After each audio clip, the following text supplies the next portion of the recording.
Faisons-nous une seconde l'avocat du diable.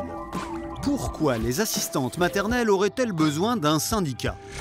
Après tout, leurs conditions de travail sont idéales puisqu'elles sont chez elles. Et on ne peut pas dire non plus que le travail soit vraiment stressant puisque, franchement, garder des enfants, c'est à la portée de tout le monde. Voilà précisément pourquoi les assistants et assistantes maternelles ont besoin d'être défendus et informés. Aujourd'hui encore, leur métier souffre d'un manque de reconnaissance professionnelle.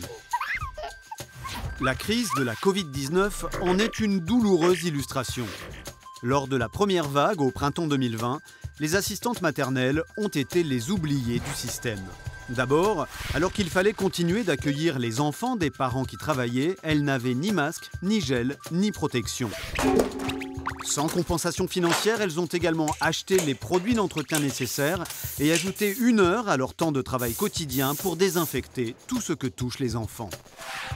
Ensuite, quand le gouvernement annonçait un chômage partiel à hauteur de 84% du salaire net pour les autres salariés, les assistantes maternelles devaient se contenter d'une indemnité exceptionnelle à hauteur de 80%.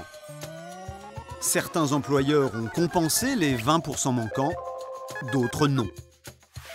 Enfin, alors que FO demandait une prime Covid comme pour les autres salariés en première ligne, le gouvernement opposait un refus non négociable.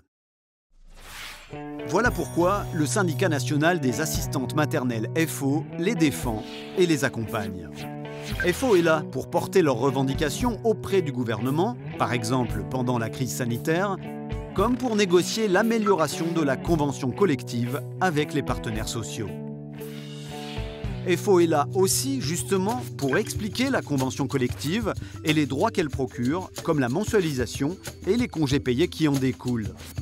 FO est là pour expliquer comment négocier un contrat de travail avec les employeurs, comment calculer son salaire et comment gérer sa rupture. En cas de conflit, FO accompagne les assistantes maternelles adhérentes devant les prud'hommes. Pour obtenir ou renouveler l'agrément autorisant à accueillir des enfants, FO est là pour préparer l'entretien et vérifier que chaque potentiel danger pour les enfants soit repéré et écarté. Pour retrouver toutes ces infos, et bien d'autres autour de la santé au travail ou de la formation continue, FO propose un site internet www.assistantematernelle.info et une page Facebook pour poser des questions et obtenir des réponses individualisées.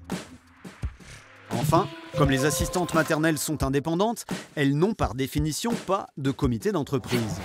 Pour compenser, FO a lancé le Pass Solidarité TPE, des bons plans et des réductions pour booster le pouvoir d'achat avec une boutique dédiée aux assistantes maternelles. En un mot, en adhérant à FO, les assistantes maternelles, comme les autres salariés du particulier employeur, choisissent de sortir de leur isolement. Pour vous, avec vous, mais jamais sans vous, telle est la devise du syndicat national des assistantes maternelles FO.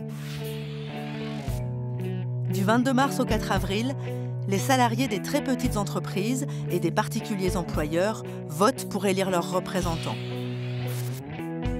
Donnez-nous la force de vous défendre. Mon vote, c'est ma force. Votez FO.